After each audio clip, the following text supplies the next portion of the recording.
ஆவியனல் உள்ளதா ஆவியாமல் பாதுகாப்பா ஆவியனல் உள்ளதா ஆவியாமல் பாதுகாப்பா அனலும் இல்லாமல் குளிரும் இல்லாமல் ஜீவிப்பது பரிதாபம் அனலும் இல்லாமல் குளிரும் இல்லாமல் ஜீவிப்பது பரிதாபம் ஆவியனல் உள்ளதா ஆவியாமல் பாதுகாப்பா ஆவியனல் உள்ளதா ஆவியாமல் பாதுகாப்பா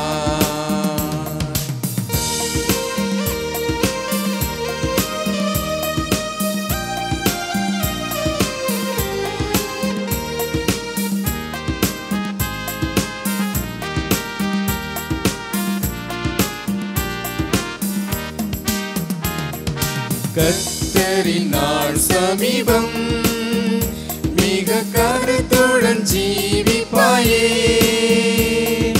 கர்த்தரின் நாள் சமீபம் மிக கருத்துடன் ஜீவிப்பாயே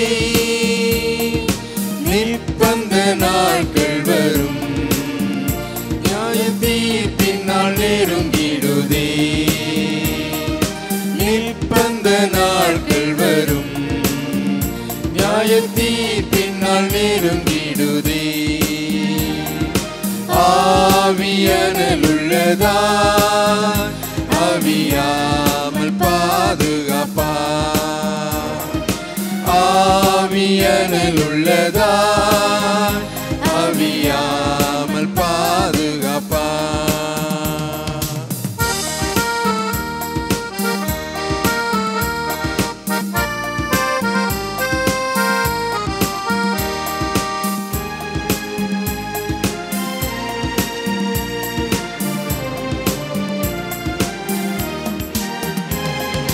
வருகையின் அடையாளங்கள் வெகு விரைவாக நிறைவேறுதே வருகையின் அடையாளங்கள் வெகு விரைவாக நிறைவேறுதே வானத்தின் அதிசயங்கள் காலம் கூறுதை கண்டிடுவார் வானத்தின் அதிசயங்கள் காலம் கூறுதை கண்டிடுவார் ஆவியனல் உள்ளதா ஆவியாமல் பாதுகாப்பா ஆவியனல் உள்ளதா ஆவியாமல் பாதுகாப்பா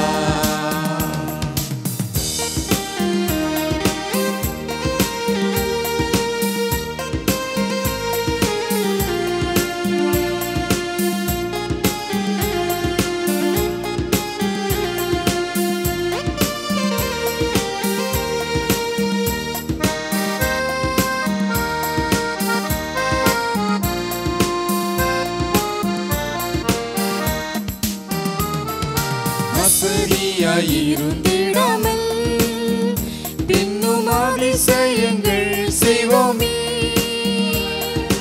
அசதியாயிருந்திடாமல் பின்னும் அதிசயங்கள் செய்வோமே ஜபத்திலே தரித்திருப்போம் ஜப ஜீவியம் செய்திடுவோம் ஜபத்திலே தரித்திருப்போம் ஜப ஜீவியம் செய்திடுவோம் ஆவியனல் உள்ளதா ஆவியாமல் பாதுகாப்பா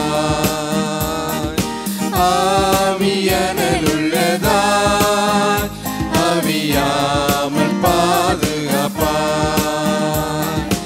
அனலும் இல்லாமல் குளிரும் இல்லாமல் ஜீவிப்பது பரிதாபம் அனலும் இல்லாமல் குளிரும் இல்லாமல் ஜீவிப்பது பரிதாபம் ஆவியனலுள்ளதா ஆவியாமல் பாதுகாப்பா ஆவியனலுள்ளதா ஆவியாமல் பாதுகாப்பா. இயேசு கிறிஸ்துவின் இனிய நாமத்திலே உங்கள் யாவருக்கும் எங்களுடைய அன்பான வாழ்த்துக்கள். வாரந்தோறும் காணொளி காட்சி மூலமாகவும் ஹெவன் டிவி மூலமாகவும் உங்கள் யாவரையும் நாங்கள் சந்திப்பதில் மிகுந்த மகிழ்ச்சி அடைகிறோம். தேவனாகிய கர்த்தர் உங்கள் அனைவரையும் ஆசீர்வதிப்பாராக. கண்களை மூடி நாம் ஜெபிப்போம். சர்வ வல்லமையுள்ள எங்கள் தேவனாகிய கர்த்தாவே, நீர் நல்லவர், நீர் வல்லவர், நீர் மாறாதவர், நீர் மகத்துவமானவர். உமக்கே மகிமை ஆண்டவரே. இந்த வேளையை நீர் எங்களுக்கு தந்தீர். இந்த நேரத்திலும் உம்முடைய சத்திய வசனங்களை நாங்கள் தியானிக்க ஆவியானவர் கிருபை அருளுகிறீர். உமக்கே மகிமை உண்டாகட்டும். துதிகன மகிமையெல்லாம் உமக்கே ஏறெடுக்கிறோம். இயேசு கிறிஸ்துவின் மூலமாய் வேண்டிக் கொள்கிறோம் பரிசுத்த பிதாவே, ஆமென். கர்த்தருடைய நாமத்துக்கு மகிமை உண்டாவதாக. 1 தெசலோனிக்கேயர் 5ஆம் அதிகாரம் 6வது வசனத்தை நம்ம வாசிக்கலாம். ஆகையால் மற்றவர்கள் தூங்குகிறது போல நாம் தூங்காமல் விழித்துக்கொண்டு தெளிந்தவர்களாய் இருக்க கடவோம். கர்த்தருடைய நாமத்துக்கு மகிமை உண்டாகட்டும். வேதத்திலே பரிசுத்த ஆவியானவர் அப்போஸ்தலனாகிய பவுலை கொண்டு நமக்கு அவர் எழுதுகிறார். தேவ ஜனத்துக்கு அவர் எழுதுகிறார். இன்னொரு வாசிங்க. ஆகையால் மற்றவர்கள் தூங்குகிறது போல நாம் தூங்காமல் விழித்துக்கொண்டு தெளிந்தவர்களாய் இருக்க கடவோம். மற்றவர்கள் தூங்குகிறது போல நாம தூங்கக்கூடாது. அடுத்த வசனத்துல பார்த்தா, தூங்குகிறவர்கள் இரவிலே தூங்குவார்கள் அப்படின்னு போட்டுக்குது. இரவு என்பது நமக்கு தூங்குறதுக்கு தான். இரவுல நம்ம தூங்கலாம். ஆனா இன்றைக்கு மனிதர்கள் தங்களுடைய வாழ்நாளை எத்தனையாய் வீணடிக்கிறாங்க. தூக்கம் என்று சொல்லும் பொழுது அது கண்ணை மூடி நம்ம தூங்குறது தான் தூக்கம் என்பதல்ல. நிர்விசாரம், சோம்பல், சோர்வு, அசதி இவைகளெல்லாம் கூட ஒரு தூக்கத்துக்கு தான். பகல் வேளையில் நமக்கு எத்தனை வேலைகள், எத்தனை கடமைகள், நாம் நிறைவேற்ற வேண்டிய எவ்வளவு பொறுப்புகள் ஒரு குடும்பத்தின் தலைவனுக்கும் ஒரு குடும்பத்தின் தலைவிக்கும் இருக்குது. அப்படிதான் பெற்றோருக்கும் பிள்ளைகளுக்கும்.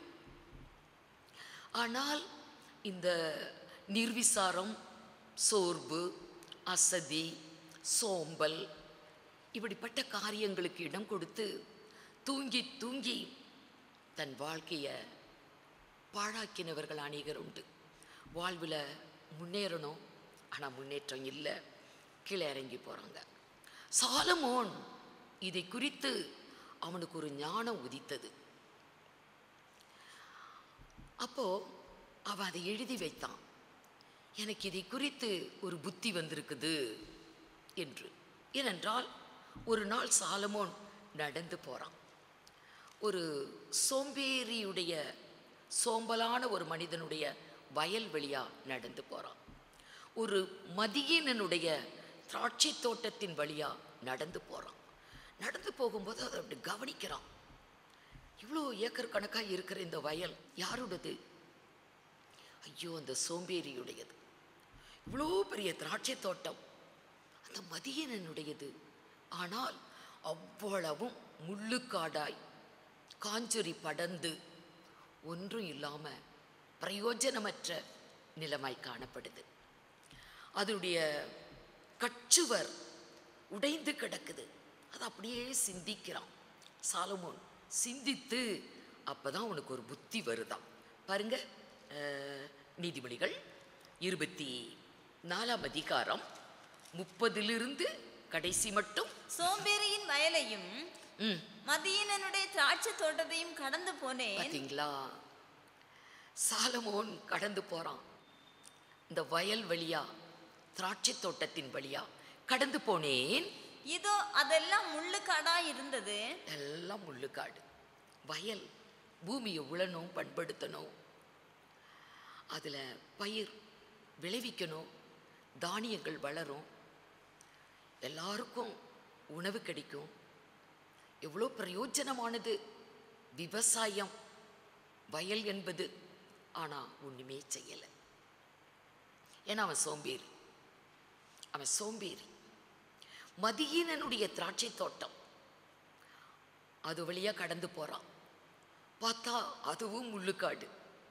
திராட்சை செடியை நாட்டணும், பூமியை பண்படுத்தி செடியை நாட்டி அது அப்படியே கொடி விட்டு படரும். கனி கொடாத கொடியை கட் பண்ணி அதை சுத்தம் பண்ணி கனி கொடுக்கிற கொடியை பாதுகாப்பா அதை கண்ணும் கருத்துமா கவனித்தால் எத்தனை குலையாய் திராட்சை பழம் வரும், திராட்சை ரசம் அநேகரை மகிழ்ச்சியாக்கும். ஆனா மதியீனன் தன்னுடைய தோட்டத்தை கவனிக்கவே இல்லை. இதை அப்படியே சாலமோன் சிந்திக்கிறார். ஏன் இவங்க இப்படி பண்ணிட்டாங்க? எதனால? இந்த வயலுக்கு சொந்தக்காரன், இந்த திராட்சை தோட்டத்துக்கு சொந்தக்காரன் என்ன பண்ணினா என்று அதை உணர்ந்து சிந்தித்த போது அவனுக்கு ஒரு புத்தி வந்ததாம். வாசிங்க. நிலத்தின் முகத்தை காஞ்சொறி மூடினது, அதன் கற்சுவர் இடிந்து கிடந்தது, அதை கண்டு சிந்தனை பண்ணினேன்.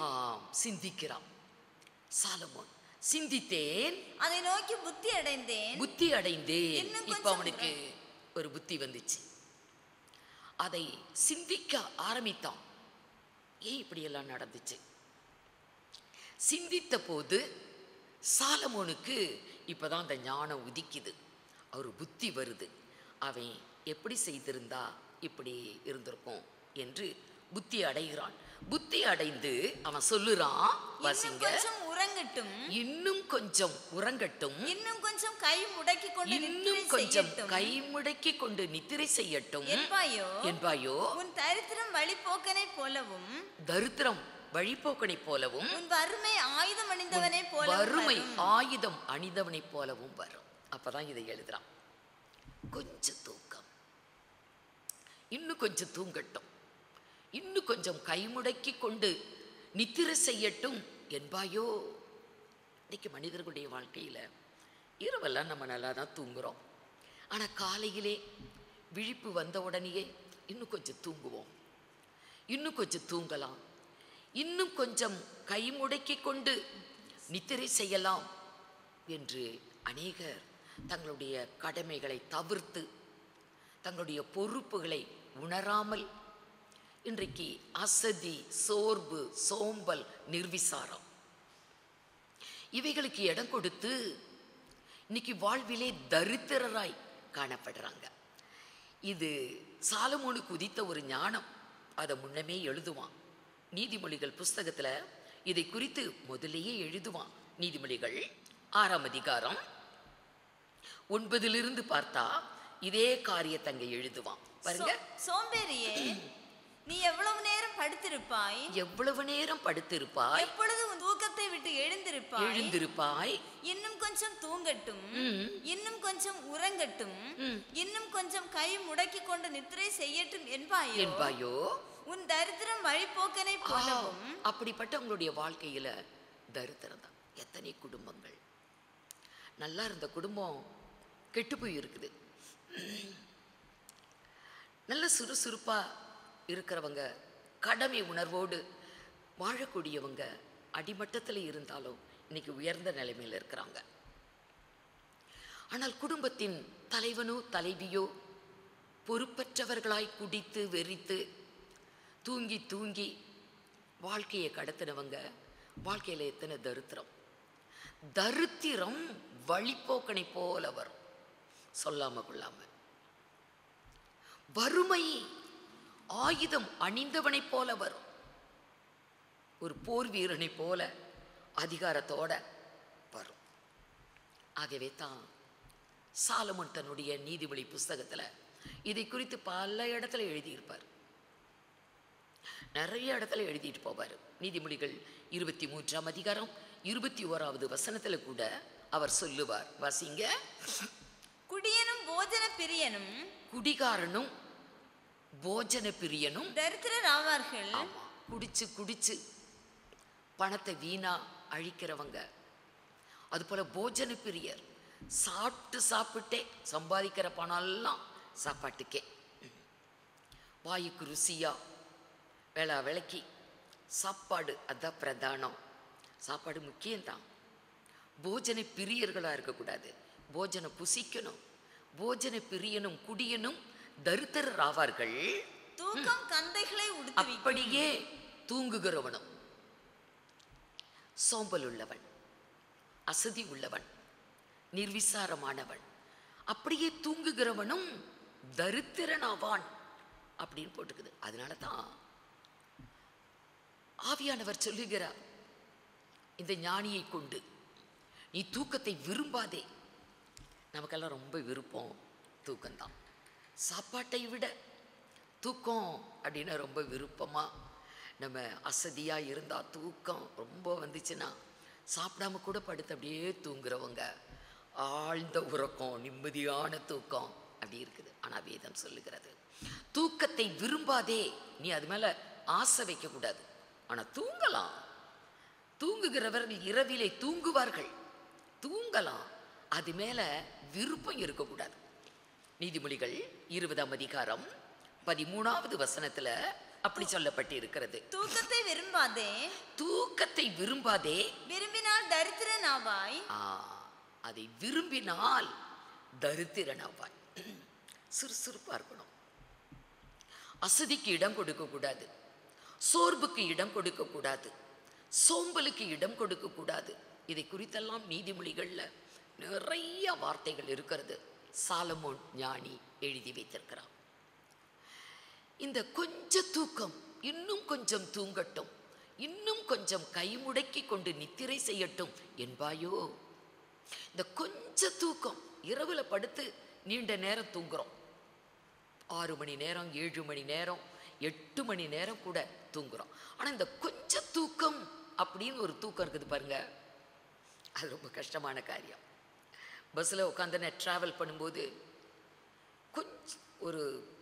கொஞ்ச நேரம் அசந்து அப்படி தூங்கிட்டா கூட நம்ம இறங்க வேண்டிய இடத்த விட்டுருவோம். அது இரவு வேலையாக இருந்தால் எவ்வளோ கஷ்டம். கொஞ்ச தூக்கம். கையில் இருக்கிற பணத்தை இழந்தவர்கள் உண்டு, முக்கியமான சில காரியங்களை இழந்தவர்கள் உண்டு. ஒரு சின்ன ஒரு தூக்கம், ஒரு கொஞ்ச தூக்கம் வாழ்க்கையில் பெரிய பெரிய நஷ்டங்கள், கஷ்டங்கள் இவைகளெல்லாம் உண்டு பண்ணி அநேகர் சொல்ல கேட்டிருக்கிறேன். வேதத்திலும் கூட எத்தனையோ நம்ம சொல்லிக்கிட்டு போகலாம். வேதத்திலே ஒரு மனிதன் ஒரு கொஞ்ச தூக்கம், அந்த கொஞ்ச தூக்கத்தினால தன் வாழ்க்கையவே இழந்துட்டான். அவனுக்கு மரணம் நேரிட்டது. எப்படி என்றால், இஸ்ரவேல் ஜனங்கள் எப்பயுமே கர்த்தரோட கூட இருந்தால் கர்த்தர் அவர்களை ஆசீர்வதிப்பார். கர்த்தரை விட்டு எப்பெல்லாம் அவங்க தூரம் போகிறாங்களோ, பின்வாங்குறாங்களோ, அப்பையெல்லாம் கர்த்தர் சத்துரு கையில் விற்று போடுவாராம். அம்மோனியர், மோவாபியர், பெலிஸ்தியர், அமலேக்கியர் என்று சொல்லக்கூடிய சத்துருக்கள் கையில் அவர்களை ஒப்பு கொடுத்து விடுவார். அவர்களை அரசாளுவாங்க. கொடுமையாக அவங்கள சிறுமப்படுத்தி, அவங்கள ரொம்பவே கஷ்டப்படுத்தி அவங்க ஆட்சி புரிவாங்க. இதில் ரொம்ப கஷ்டத்தை அனுபவிப்பாங்க. அப்படி தான் அவர்கள் ஒரு முறை கர்த்தரை விட்டு தூரம் போனாங்க. கானானியர் கையில் இஸ்ரவேலரை தேவன் ஒப்பு கொடுத்தார். அந்த கானானியர்கள் இஸ்ரவேலை அரசாள்றாங்க. அந்த கானானியருக்கும் இஸ்ரவேலருக்கும் யுத்தம் நடக்குது.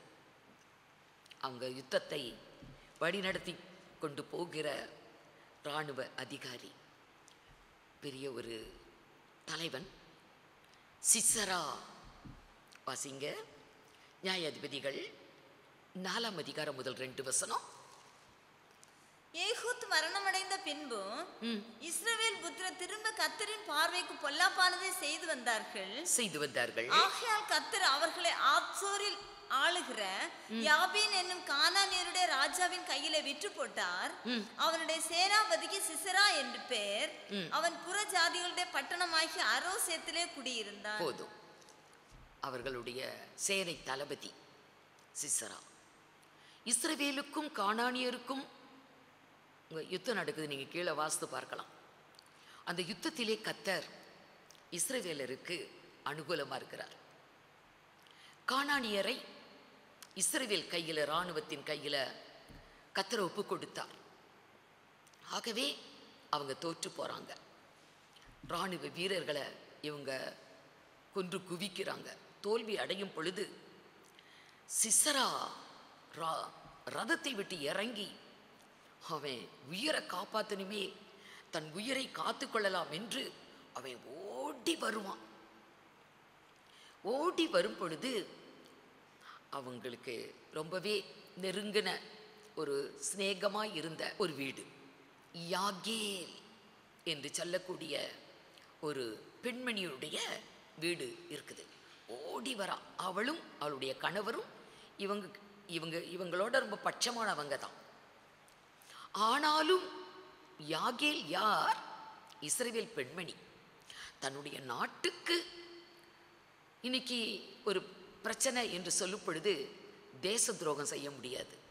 ஆகவே அவள் சிசரா இவளை நம்பி ஓடி வரான், என்னை எப்படியாவது காப்பாற்றுவாங்க என்று யாகேலினுடைய வீட்டுக்கு ஓடி வரும்போது யாகேல் வாசல்ல நிற்கிறா. வாரும் ஆண்டவனே வாங்க என்று அழைக்கிறான். சரி நம்புறான். சிசரா இவளை நம்புறான். வந்து வீட்டுக்குள்ள வாங்க என்று அவனை ஒரு ஜமுக்காலத்தை போட்டு அவனை மூடி காப்பாத்துற மாதிரி பண்றான். அப்பா அவன் சொல்லுவான், சிசரா யாராயிலும் வந்து நான் இங்க வந்திருக்கிறான்னு கேட்டா இல்லை அப்படின்னு சொல்லு, எனக்கு இப்போ ரொம்ப தாகமாக இருக்குது, கொஞ்சம் தண்ணி கொடு அப்படின்னு கேட்பான். இவ ஆண்டவனே உமக்கு தண்ணி தரேன் என்று சொல்லி அவள் பால் எடுத்து அந்த அந்த கப் அதை கொடுப்பான். தண்ணி கேட்டதுக்கு பாலை ஊற்றி கொடுக்குறான்னா எவ்வளோ ஒரு அன்பு, பாசம், பட்சம் என்று சொல்லலாம். ஆகவே ரொம்ப நம்பிட்டான். இவன் இந்த பாலையும் குடிச்சுக்கிட்டு யார் வந்தாலும் நான் இல்லைன்னு சொல்லு என்று ரொம்ப பாதுகாப்பாக இருக்கிறதா அவளும் சொல்கிறான். சரி நான் அப்படியே சொல்கிறேன். பாருங்க, இந்த பெண்மணி அவனை ஏமாற்றினான். இவன் அப்படியே அசந்து தூங்கிட்டான். அந்த கொஞ்ச தூக்கம், ஏன்னா யுத்தம் செய்திருக்கான், களைப்பு, ஓடி வந்திருக்கிறான். அப்படியே அவனுடைய உள்ளம் தத்தளித்தது, தவித்தது. இப்போ ஒரு சின்ன ஒரு ஆறுதல் கிடைச்ச மாதிரி இருக்குது. தனக்கு ஒரு சின்ன ஒரு பாதுகாப்பு கிடைச்சது போல இருக்குது. தான் உயிரை காப்பாற்றிக்க முடியும் அப்படிங்கிற ஒரு நம்பிக்கை அவனுக்கு பிறந்த மாதிரி இருக்குது. ஆகவே அவனுக்கு ஒரு மன நிறைவு, அப்படியே ஒரு கொஞ்ச தூக்கம். இது இரவுல படுத்து தூங்கக்கூடிய தூக்கத்தை போல அல்ல, ஒரு கொஞ்ச தூக்கம் தூங்கினான். ஆனால் அது ஒரு ஆழ்ந்த தூக்கம், ஒரு ஆழ்ந்த ஒரு தூக்கம். இவ கூடார ஆணியை பெரிய சைஸா இருக்கும்.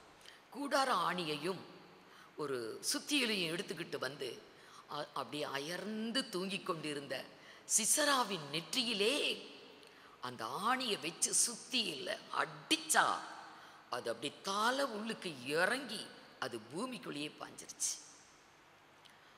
அந்த தூக்கத்திலேயே அவன் விழிக்கவே இல்லை. தூக்கத்திலேயே சிசரா மரித்து போனான். இஸ்ரவேலுக்கு ஜெயம் கிடைச்சது. இஸ்ரவேலுக்கு ஒரு பெரிய ஜெயம். அந்த பெண்ணினால ஆண்டவர் மகிமைப்பட்டார். ஆகிலும் சிசரா அவனுடைய வாழ்வு பாழாச்சு. அவன் மரித்தான். இதுக்கு காரணம் என்ன? அந்த கொஞ்ச தூக்கம். இன்னும் கொஞ்சம் தூங்கட்டும், இன்னும் கொஞ்சம் கைமுடக்கி கொண்டு நித்திரை செய்யட்டும் என்பாயோ? உன் தரித்திரம் வழிபோக்கனை போலவும் உன்னுடைய வறுமை ஆயுதம் அணிந்தவனைப் போலவும் வரும் என்று வேதம் சொல்லுகிறது. ஆகவே இந்த கொஞ்சம் தூக்கம் இருக்குதே, இந்த மாதிரிப்பட்ட அசதிகள், சோர்வுகள், சோம்பல்கள் இதெல்லாம் நம்முடைய வாழ்வில் தவிர்க்கணும். நமக்கு எவ்வளோ கடமைகள் இருக்குது, நமக்கு எவ்வளோ பொறுப்புகள் இருக்குது. நம்ம கொடுக்கப்பட்ட இந்த ஒரே ஒரு வாழ்க்கையில் நம்ம நிறைவேற்ற வேண்டிய ஆவிக்குரிய காரியங்கள், பூமிக்குரிய காரியங்கள் எத்தனை எத்தனை, அதையெல்லாம் நினைத்து பார்க்கவும், சிந்தித்து பார்க்கவும், செயல்படுத்தவும் நமக்கு நேரம் இல்லாமல் இருக்குது. அப்படிப்பட்ட அசதிகள் நம்மை ஆட்கொண்டு இருக்கிறது. இப்படியே இன்னொரு மனிதனும் இருந்தான். சிம்சோன் என்ற ஒரு மனிதன். நமக்கு நல்லாவே தெரியும் அந்த ஸ்டோரி. அது சரித்திரம், ஸ்டோரி இல்லை, அது சரித்திரம். சரித்திரபூர்வமாக இவைகளெல்லாம் நடந்த காரியங்கள் வேதத்திலே இடம்பெற்றிருக்கிறது. அவனும் அப்படிதான் ஒரு பெண்ணை நம்பினான். நம்பி நிம்மதியாக அப்படியே கொஞ்ச நேரம், ஒரு கொஞ்ச தூக்கம், இதெல்லாம் ஒரு கொஞ்ச தூக்கம். இரவில் படுத்து நம்ம நிம்மதியாக தூங்குற தூக்கம் அது ஒன்று இருக்குது. தூங்குகிறவர்கள் இரவிலே தூங்குவார்கள். ஆனால் நம்ம மற்றவங்க தூங்குற போல தூங்கக்கூடாது. சிசரா தூங்கின மாதிரியோ, சிம்சோன் தூங்கின மாதிரியோ இன்னும் அநேகர் உண்டு. அப்படிப்பட்ட தூக்கம் நம்முடைய வாழ்வில் இருக்கவே கூடாது. அது நம்முடைய வாழ்விலே கஷ்டங்களையும் நஷ்டங்களையும் உயிர் சேதங்களையும் அது உண்டு பண்ணும். இங்கே சிம்சோன் அவனை பார்க்கலாம். அவனுக்கு தேவன் ஒரு பெரிய ஒரு வல்லமையை கொடுத்திருந்தார், ஒரு பலத்தை கொடுத்திருந்தார். அவனுக்கு இருந்த அபிஷேகம் நசரேய விரதம். அவன் பெரிய பலசாலியா, அவனை யாராலும் வெல்ல முடியல, அவனை மேற்கொள்ள முடியல. ஆகவே இவனுடைய பலம் எப்படி, என்ன செய்தா இவனுடைய பலத்தை மேற்கொள்ள முடியும், அந்த ரகசியம் என்ன, அதை தெரிஞ்சுக்கணும் என்று அன்னைக்கு பெலிஸ்தியர்கள் முயற்சி பண்ணுறாங்க. அந்த டைம் பார்த்து இவன் ஒரு பெண்ணிடத்தில் ரொம்ப சிநேகமாக இருக்கான். அவளிடத்தில் பெலிஸ்தியர்கள் பணம் லஞ்சம் பேசுகிறாங்க. நாங்கள் இவ்வளோ பணம் கொடுப்போம், அது என்னன்னு அந்த சீக்ரெட்டை எங்களுக்கு கேட்டு சொல்லணும். நியாயாதிபதிகள் 16ஆம் அதிகாரம் 4-5 வசனங்கள். அதற்கு பின்பு அவன் சோரேக் ஆற்றங்கரையில் இருக்கிற தெலிலாள் என்னும் பேருள்ள ஒரு ஸ்திரீயோட சிநேகமாய் இருந்தான். அவளிடத்திற்கு பெலிஸ்தரின் அதிபதிகள் போய், நீ அவனை நயம் பண்ணி அவனுடைய மகாபலம் எதனாலே உண்டாயிருக்கிறது என்றும், நாங்கள் அவனை கட்டி சிறுமைப்படுத்துகிறதற்கு எதனாலே அவனை மேற்கொள்ளலாம் என்றும் அறிந்து கொள்.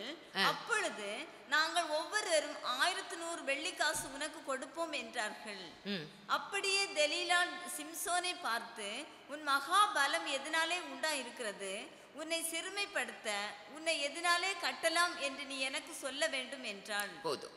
இங்கே பார்க்கிறோம், தெலீலாள் இடத்துல பெலிஸ்தியர்கள் அதிகாரிகள் வந்து பேசுறாங்க.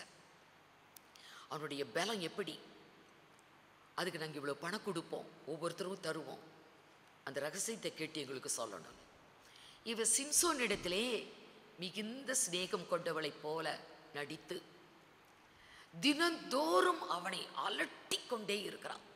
உன் பலம் எப்படி இப்படி வந்தது, உனக்கு எப்படி இந்த பலம் கிடைச்சது, இந்த பலம் எப்படி கிடைச்சது, அதுக்கு என்ன காரணம், அதை நீ சொல்லு சொல்லு சொல்லு. என்னை உண்மையா நீ நேசித்தேனா அந்த ரகசியத்தை என்கிட்ட சொல்லலாம் இல்லையா, ஆனால் நீ சொல்ல மாட்டேங்கிறியே என்று தினந்தோறும் அவனை அலட்டி கொண்டிருந்தபடியினால் வேதத்தில் எழுதியிருக்குது, அவனுக்கு சாகத்தக்கதாக ஒரு மன வேதனை வந்துருச்சு. தினம் இப்படி அலட்டுறாளே, இதை விட செத்து போயிடலாமே அப்படின்னு அவனுக்கு சாகத்தக்கதான ஒரு மனவேதனை வந்து உள்ளதெல்லாம் சொல்லிடுவான். சாவே வந்தாலும் பரவாயில்ல அப்படிங்கிற மாதிரி அவன் தன்னுடைய ரகசியத்தை சொல்லுவான். பிறந்ததிலிருந்து அவனுடைய தலைமுடி சவரம் பண்ணப்படவில்லை, நசரேயன் நான் இருக்கிறேன், அதனால தேவ ஆவியானவர் என்னோடு கூட இருக்கிறார், ஒரு விசேஷித்த அபிஷேகம், அதனால எனக்கு இந்த பலன் என்று எல்லா சீக்ரெட்டையும் சொல்லிடுவான். இவள் உடனே பெலிஸ்தருக்கு சொல்லி அனுப்புவான். எல்லா ரகசியத்தையும் சொல்லிட்டான், இந்த ஒரு முறை வாங்க என்று. அது உலுக்கி இவனை தன் மடியிலே படுக்க வைத்து அப்படியே உறங்க வச்சிட்டான். இது ஒரு கொஞ்சம் உறக்கம்தான். ஆனால் அது ஒரு ஆழ்ந்த உறக்கமா போச்சு. ஒரு ஆளை கூப்பிட்டா அவனுக்கு தலைமுடி 7 ஜடை. அது அப்படியே அதை சவரம் செய்து அந்த முடியெல்லாம் அந்த ஜடையெல்லாம் எல்லா முடியும் எடுத்துட்டாங்க. ஆனால் அவனுக்கு தெரியவே இல்லை. அந்த மாதிரி ஒரு தூக்கம் அவனுக்கு வந்துருச்சு. முடியெல்லாம் சரைச்சி எடுத்த பிறகு, சிம்சோனே, இதோ பெலிஸ்தியர் வந்துட்டாங்க உன்னை பிடிக்கிறதுக்கு அப்படின்னா, எப்பொழுதும் போல நான் எழுந்திருப்பேன் என்று அப்படி எழுந்து அவன் ஒன்றுமே இல்லை. அபிஷேகம் அவனை விட்டு போய்விட்டது, பலன் அவனை விட்டு போய்விட்டது. பெலிஸ்தியர் விழுந்து பிடித்து கொண்டார்கள். அவனை பிடித்து கட்டி அவனை கொண்டு போய் கண்ணு 2 தோண்டி எடுத்தாங்க. அவனை மாவரைக்கிறதுக்கு அடிமைகள் செய்யக்கூடிய வேலை தான் மாவரைக்கிற வேலை அந்த நாட்களில். அப்படிப்பட்ட வேலையில் அவனுக்கு போட்டுட்டாங்க. ஆனால் தேவனோ இஸ்ரவேல் ஜனத்துக்கெல்லாம் நியாயாதிபதியாக உயர்ந்த ஒரு மேன்மையை கொடுத்து, அவனுக்கு அழைப்பை தந்து அபிஷேகத்தை கொடுத்து தேவன் அவனை நடத்தினார். அவன் இந்த தூக்கத்தினால, இந்த கொஞ்சம் தூக்கத்தினால அபிஷேகத்தை இழந்தான். தேவன் தெரிந்து கொண்ட நோக்கம் நிறைவேறாம போச்சு. மேன்மை அவன் இழந்துட்டான், எல்லாத்தையும் இழந்துட்டான். கண்கள் போனால் அப்புறம் என்ன ஒரு மனித வாழ்வில்? வெளிச்சமே இல்லை, ஒளியே இல்லை. அந்த மாதிரி அவருடைய வாழ்க்கையில் தூக்கம்தான் காரணம். ஆகவே தான் பைபிளில் ஆண்டவராக இயேசு கிறிஸ்து, புதிய ஏற்பாடும் சரி பழைய ஏற்பாடும் சரி, நல்லா படுத்து தூங்குங்க அப்படின்னு எங்கேயுமே நமக்கு ஒரு உத்தரவு பிறப்பிக்கப்படவில்லை. விழித்திருங்கள், விழித்திருங்கள், விழிப்பாயிருங்கள், ஜாக்கிரதையாயிருங்கள், அசதியாயிராதியுங்கள், தெளிந்த புத்தி உள்ளவர்களாயிருங்கள், விழித்திருங்கள், விழித்திருங்கள் என்று எல்லாருக்கும் நான் சொல்கிறேன் அப்படின்னு வேதத்தில் எத்தனை எத்தனை இடத்துல இருந்திருக்கு. நல்லா தூங்குங்க தூங்குங்க அப்படின்னு நமக்கு ஆண்டவர் சொல்லலை. ஒரு இடத்துல சொன்னார், சீசர்களை பார்த்து கெத்செமனே தோட்டத்தில் விழித்து ஜெபிங்க விழித்து ஜெபிங்கன்னு சொன்னார். அவங்க விழிக்கவே இல்லை, தூங்கி தூங்கி இருந்தாங்க. சரி, இனி நீங்கள் நித்திரை பண்ணுங்கன்னாரு. ஆனால் தூங்குனாங்களா? இல்லை. அதன் பிறகு எத்தனை நாட்கள் தூங்கவில்லை, பயந்துட்டு இருக்காங்க. இயேசு கிறிஸ்துவை சிறுமைப்படுத்தினது போல நமக்கும் அந்த பாடுகள் வருமோ என்று. விழிப்பு. நாம் விழித்திருந்தால் நம்முடைய குடும்பம் ஆசீர்வதிக்கப்படும். விழிப்பு என்றால் கண்ணை திறந்து வச்சுக்கிட்டு இருக்கணும் என்ற அர்த்தம் அல்ல. ஜாக்கிரதையாக இருக்கணும். எப்பயும் நம்ம ஜாக்கிரதையாக இருக்கணும்.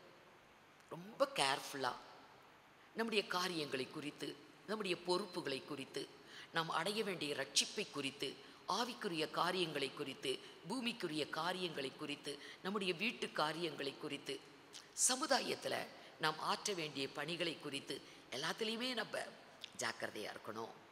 அசதியாக இருக்கக்கூடாது. ஆகவே விழித்திருங்கள், விழித்திருங்கள். நம்ம விழிச்சிருந்தா நம்ம குடும்பம் ஆசீர்வதிக்கப்படும், நம்முடைய சமுதாயம் ஆசீர்வதிக்கப்படும்.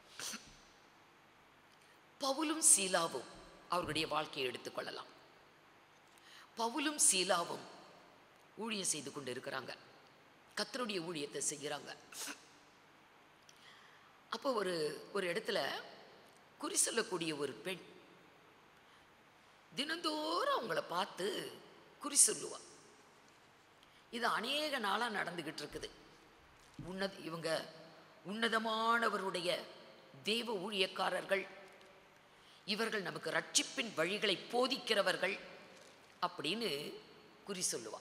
இவங்களை பார்த்த உடனேயே இவங்க உன்னதமானவருடைய தேவ ஊழியர்கள், ரட்சிப்பின் வழியை நமக்கு போதிக்கிறவர்கள் அப்படின்னு. இதில் என்ன தப்பு?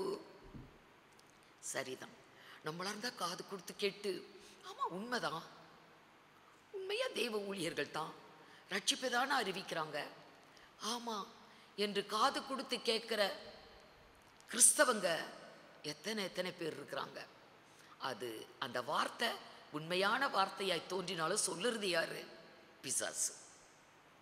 ஆகவே பிசாசு ஏதோ நடந்த காரியத்தை சொல்லலாம், நடக்க போகிறத சொல்லுமா? நடந்ததெல்லாம் சொல்லும், ஆனால் நடக்க போகிறத சொல்லுமா? நடக்க போகிறத சொல்லாது. இவன் ஒரு நாள் பவுல் அந்த பெண்ணை பார்த்து அந்த அசுத்த ஆவியை, குறி சொல்லக்கூடிய ஆவியை அதட்டி அதை மிரட்டினா.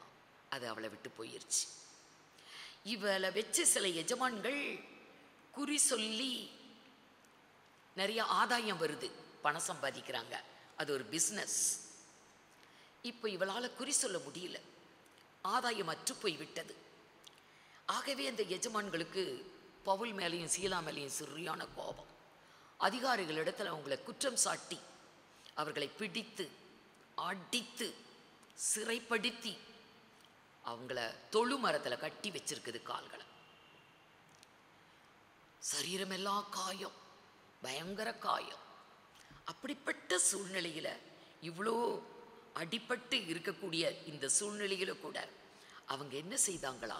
25:5 நடுராத்திரியிலே பவுலும் சீலாவும் ஜெபம் பண்ணி, நடுராத்திரியிலே பவுலும் சீலாவும் ஜெபம் பண்ணி தேவனை துதித்து பாடினார்கள். தேவனை துதித்து பாடினார்கள்.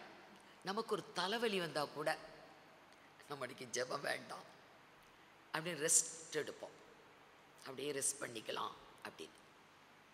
இவர்கள் உடம்பெல்லாம் காயம், பயங்கர காயம், காயப்பட்டு அடிப்பட்டு ரண வேதனையில் இருக்கிறாங்க. நம்மளா இருந்தா ஒருவேளை சோர்ந்து போயிருப்போம்.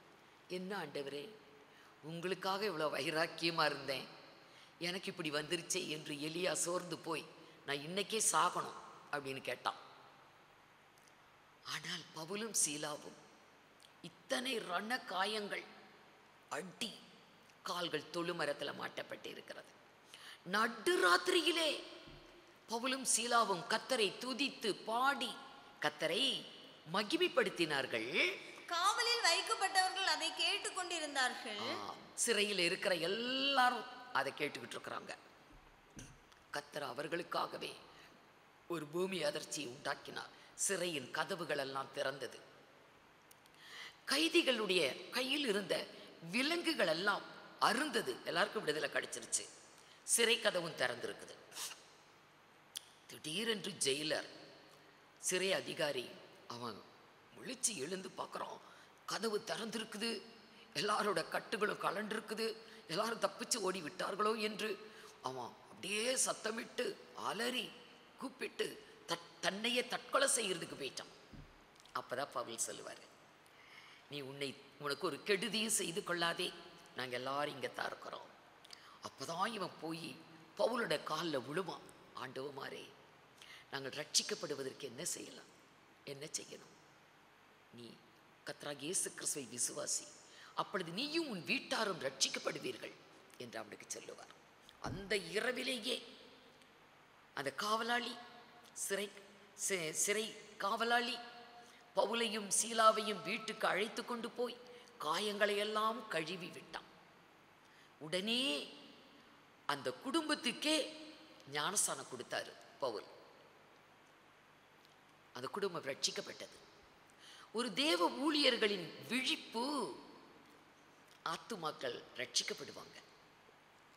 ஒரு தேவ ஊழியர்களுடைய விழிப்புள்ள ஒரு ஜெபம், விழிச்சிருக்கிறாங்களா, கர்த்தரோட கூட விழிப்புணர்வோடு இருக்கிறாங்களா, ஜாக்கிரதையா இருக்கிறாங்களா, அசதியா இராமல், சோம்பலா இராமல், சோர்வாக இராமல், உற்சாகமாக விழிப்போடு ஜாக்கிரதையா இருக்கிறாங்களா, கர்த்தரை மகிமைப்படுத்தி கர்த்தரை துதித்து கொண்டு இருக்கிறார்களா, அழிந்து போகிற ஜனங்கள், ஆத்துமாக்கள் ரட்சிக்கப்படுவாங்க. இதே போலதான் பேதுருவுக்கும் வந்தது. இதே போல ஒரு சோதனை பேதுருவுக்கும் வந்தது.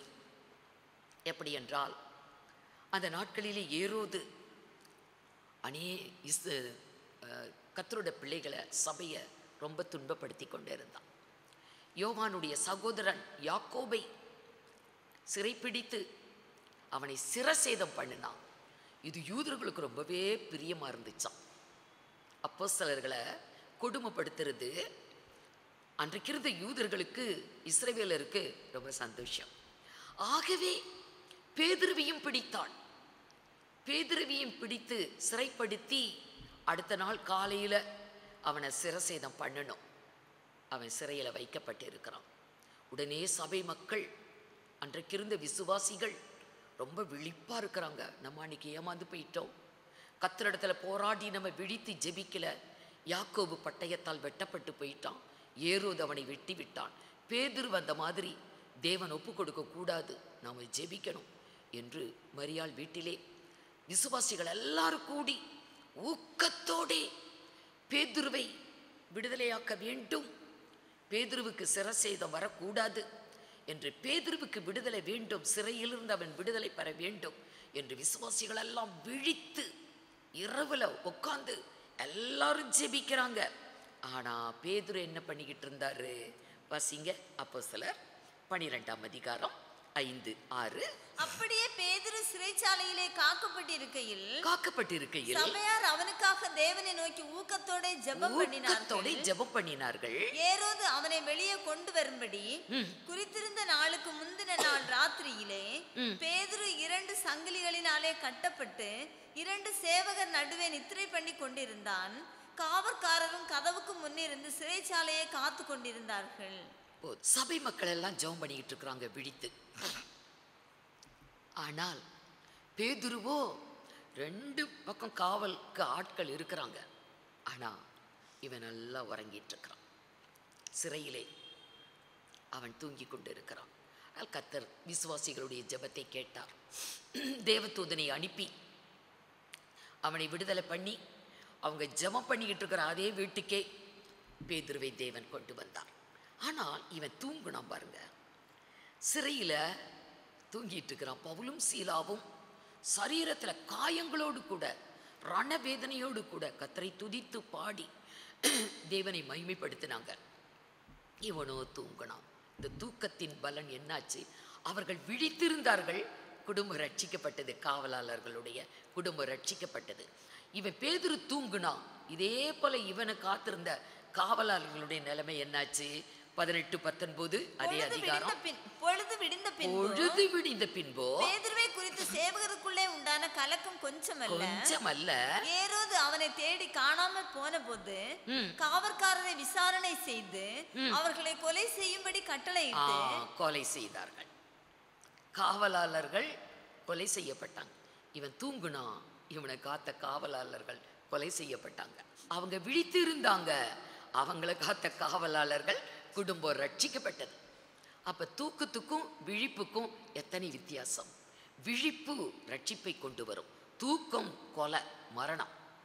ஆகவே தான் நம்மளை ஆண்டவர் சொல்லுகிறாரு, விழித்திருங்க.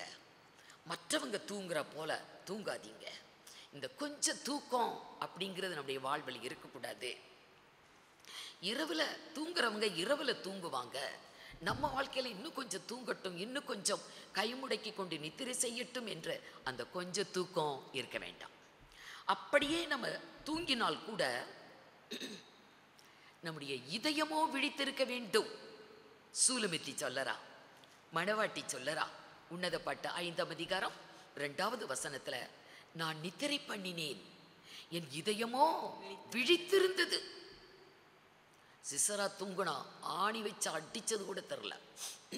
சிம்சோன் தூங்குனா, தலைமுடிய சிறைச்சதே தெரியல. அப்படிப்பட்ட ஒரு தூக்கம். அப்படி அல்ல, நான் நித்திரை பண்ணினேன், என் இதயமோ விழித்திருந்தது. அப்படிப்பட்ட தூக்கம் தான் நமக்கு இருக்கணும். வாசிங்க 2வது வசனம். நான் நித்திரை பண்ணினேன், என் இதயமோ விழித்திருந்தது. கதவை தட்டுகிற நேசரின் சத்தத்தை நான் கேட்டேன். நேசர் அவர் சத்தம் போடுறார், என் சகோதரியே, என் மணவாளியே, என் உத்தமியே, என் புறாவே, கதவை திற. எத்தனை பாசம் பாருங்க, எத்தனை வார்த்தையில சொல்றாரு. என் சகோதரியே, என் மணவாளியே, என் புறாவே, என் உத்தமியே, கதவை திற.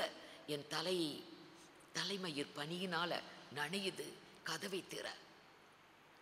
என் நேசரின் சத்தத்தை கேட்டேன். ஆம், நம்ம தூங்கலாம், நித்திரை பண்ணலாம், ஆனா இதயமோ விழித்திருக்கணும். ஒரு தெளிவில்லாம போகக்கூடாது. தெளிவு இருக்கணும், நமக்கு ஒரு தெளிவு இருக்கணும். அப்படியே 10 கன்னிகைகள் இருந்தாங்க. ஆண்டவரை இயேசு கிறிஸ்து பரலோக ராஜ்யத்தை குறித்து பல உமை சொல்லுவார். அதுல பரலோக ராஜ்யம் 10 கன்னிகைகளுக்கு ஒப்பாய் இருக்கிறது என்று ஒரு உமையை சொல்லுவார். 5 பேர் புத்தியுள்ளவர்கள், 5 பேர் புத்தியில்லாதவர்கள் என்று சொல்லுவார். அது மத்திய 25ஆம் அதிகாரத்தில் இந்த ஊமை சொல்லப்பட்டிருக்கும். அதில் பார்த்தா 10 கன்னிகைகள் தங்கள் தீவெட்டிகளோடு கூட இருக்கிறாங்க, எரிந்து கொண்டு இருக்கிறது. மணவாளன் வர தாமதித்த போது விளக்க அணைச்சிக்கிட்டு 10 பேருமே படுத்து தூங்கிட்டாங்க. 10 பேரும் உறங்கி கொண்டு இருக்கிறாங்க. நடு இரவிலே இதோ மணவாளன் வந்துவிட்டார் என்ற சத்தம் இவங்க 10 பேருக்குமே கேட்குது. 10 பேருமே விழித்தாங்க, 10 பேரும் எழுந்தாங்க. அவர்கள் உறங்கினாலும் நித்திரை பண்ணினாலும் இதயமோ விழித்திருந்தது. அவங்க தீவெட்டியில் எண்ணெய் இல்லாமல் போனதுனால தான் ஒரு 5 பேருக்கு பிரச்சனையாக போச்சு. ஆனால் நேசரின் சத்தம் எப்படி சுலுமத்தி சொன்னா, நான் நித்திரை பண்ணினேன், என் இதயமோ விழித்திருந்தது, என் நேசரின் சத்தத்தை நான் கேட்டேன் என்று சொன்னது போலத்தான் இந்த 10 கன்னிகைகள் கூட அவர்கள் அப்படியே தூங்கிட்டாங்க. நடு இரவில் சத்தம் கேட்குது, இதோ மணவாளன் வந்து விட்டார், மணவாளன் வருகிறார். உடனே 10 பேரும் விழித்து தங்கள் தீவெட்டியை கொளுத்துறாங்க. அப்போதான் 5 பேருக்கு எண்ணெய் இல்லாமல் போச்சு. ஆகவே இருதயம் விழிப்பாய் இருக்க வேண்டும். அதனால தான் தெளிந்த புத்தி உள்ளவர்களாக இருங்கள், விழித்திருங்கள் என்று பேதுரு தன்னுடைய நிருபத்தில் எழுதுவார். விழித்திருங்க, விழிப்பாய் இருங்க, அதாவது ஜாக்கிரதையாக இருங்க, எப்பயும் ஜாக்கிரதையாக இருங்க. பகலாக இருந்தாலும் இரவாக இருந்தாலும் அசதியாக இருக்காதீங்க, சோம்பலாக இருக்காதீங்க, நிர்விசாரமாக இருக்காதீங்க, ஜாக்கிரதையாக இருங்க என்று சொல்லி கர்த்தர் வேதத்தில் பல இடங்களிலே சொல்லப்பட்டிருக்கிறது. ஆண்டவராகிய இயேசு கிறிஸ்து சொல்லுகிறார், விழித்திருங்கள். ஆம் அருமையானவர்களே, கர்த்தர் வெளிப்பட போகிறார். நமக்கு விழிப்பு என்பது ரொம்ப அவசியம். மார்க்கு சுவிசேஷம் 13ஆம் அதிகாரம் 35 கடைசி மட்டும் பாருங்க. அப்படியே நீங்களும் விழித்திருங்கள், அப்படியே நீங்களும் விழித்திருங்கள். ஏனெனில் சாயங்காலத்திலோ நடுராத்திரியிலோ சேவல் கூவும் நேரத்திலோ காலையிலோ எப்பொழுது வருவான் என்று நீங்கள் அறியீர்கள். நீங்கள் நினையாத வேளையில் அவன் வந்து உங்களை தூங்குகிறவர்களாக கண்டுபிடியாதபடிக்கு விழித்திருங்கள். அவர் வரும்போது நம்ம தூங்கி கொண்டு இருப்பவர்களாய் அவர் பார்த்திடக்கூடாது, விழித்திருக்க வேண்டும்.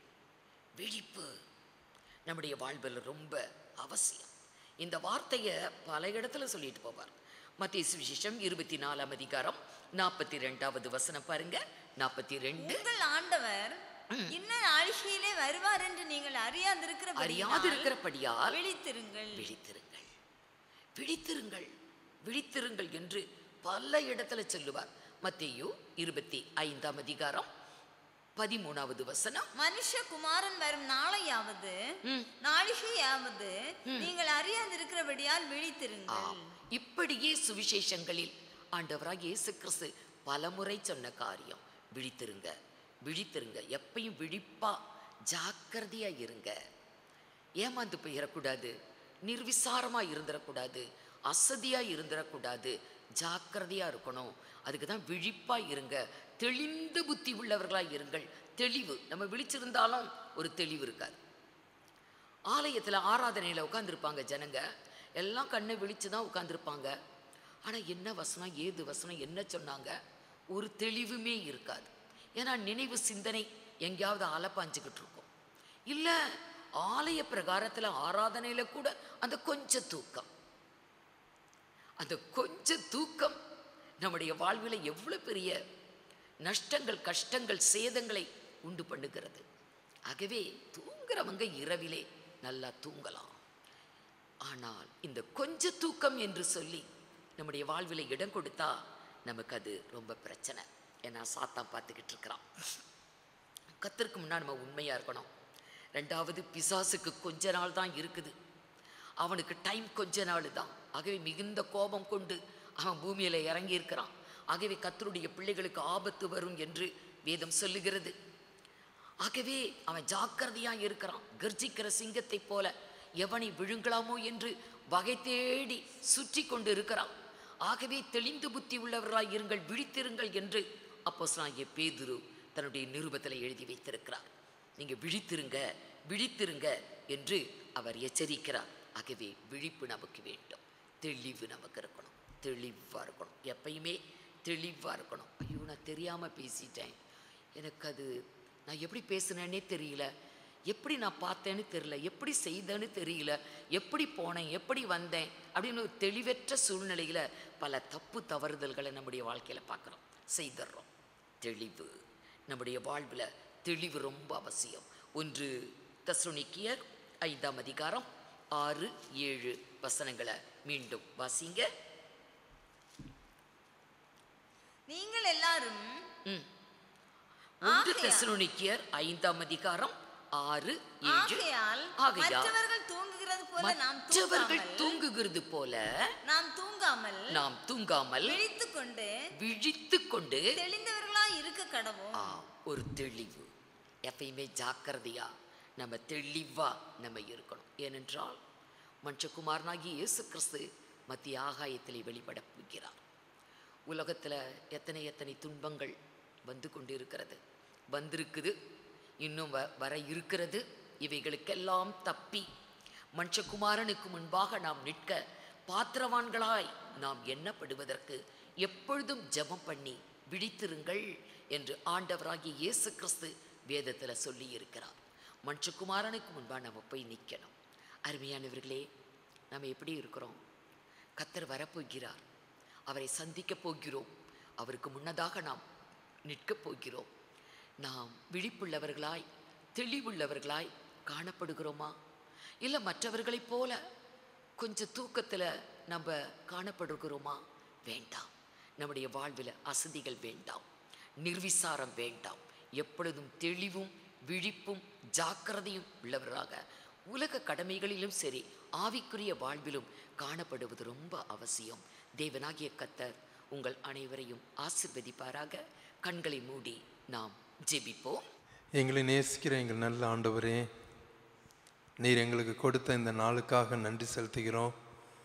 இந்த நாளிலும் கூட ஆண்டவரே, வேதத்திலிருந்து வசனங்கள் மூலம் ஆண்டவரே அநேக காரியங்களை கற்றுக்கொள்ள நீங்கள் உதவி செய்தீங்க. நன்றியோடு உம்மை துதிக்கிறோம்.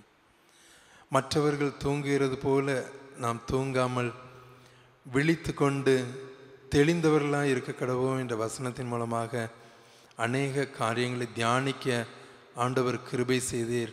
நன்றியோடு உம்மை துதிக்கிறோம்.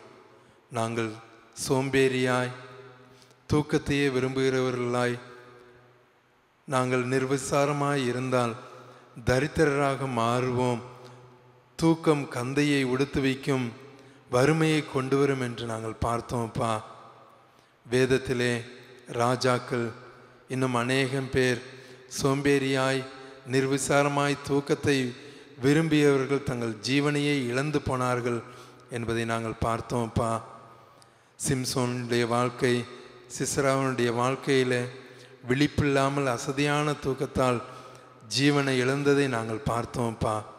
விழித்திருந்து நாங்கள் செய்ய வேண்டிய கடமைகள், சோர்ந்து போகாமல் சமுதாயத்திற்கு நாங்கள் ஆற்ற வேண்டிய கடமைகள், ஆவிக்குரிய பணிகள், மற்றவர்களை ரட்சிப்புக்கு நேராக நாங்கள் வழிநடத்தும் பணிகள் ஆகியவற்றை பவுலுடைய வாழ்க்கையிலே சீலாவனுடைய வாழ்க்கையின் மூலமாக நாங்கள் பார்த்தோம்ப்பா. ஜாக்கிரதையுள்ள வாழ்வு, விழிப்புள்ள வாழ்வு எவ்வளவு முக்கியம் என்பதை நாங்கள் பார்த்தோம். ஆண்டவரே, இந்த உலகத்திலே கூட அழிந்து போகிற ஆத்துமாக்களை நாங்கள் ரட்சிக்க எங்களுடைய விழிப்புள்ள வாழ்வு முக்கியம் என்பதை நாங்கள் கற்றுக்கொண்டோம்ப்பா. விழிப்பு ரட்சிப்பை கொண்டு வரும், தூக்கம் மரணத்தை கொண்டு வரும் என்பதை நாங்கள் தியானித்தோம்.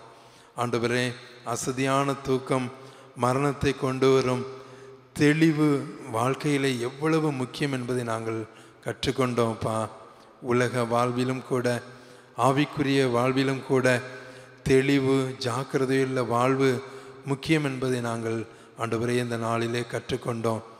எங்களுடைய வாழ்க்கையிலே கூட ஆண்டவரே அசதியான தூக்கத்தை நாங்கள் விரும்புகிறவர்களாக அல்லாமல் ஒரு தெளிவுள்ள ஆண்டவரே ஜாக்கிரதையுள்ள வாழ்வு வாழ எங்கள் ஒவ்வொருவருக்கும் நீங்கள் கிருபை செய்யணுமாறு ஜெபிக்கிறோம். ஆண்டவரே, மற்றவர்களை ரட்சிப்புக்கு நேராக வழி நடத்துகின்ற வாழ்வு எங்களுடைய வாழ்வாக இருக்கட்டும்ப்பா. ஒவ்வொரு நாளும் எங்களுடைய வாழ்க்கையை ஆண்டவரே உம்முடைய கரத்திலே நாங்கள் ஒப்படைத்து ஒரு தெளிவுள்ள வாழ்க்கையை ஆண்டவரே ஜாக்கிரதையுள்ள வாழ்க்கையை வாழ எங்கள் ஒவ்வொருவருக்கும் கிருபை செய்யும். ஆண்டவரே ஒவ்வொரு நாளும் எங்களை கரம் பிடித்து நடத்துங்க. குற்றம் குறைகளை மன்னிங்கப்பா. மீட்பெரேசன் மூலம் ஜெபிக்கிறோம் நல்ல பிதாவே, ஆமேன். என் ஆத்துமாவே கர்த்தரை ஸ்தோத்ரி, என் முழுவுளமையுடைய பரிசுத்த நாமத்தை ஸ்தோத்ரி. என் ஆத்துமாவே கர்த்தரை ஸ்தோத்ரி, அவர் செய்த சகல உபகாரங்களையும் மறவாதே.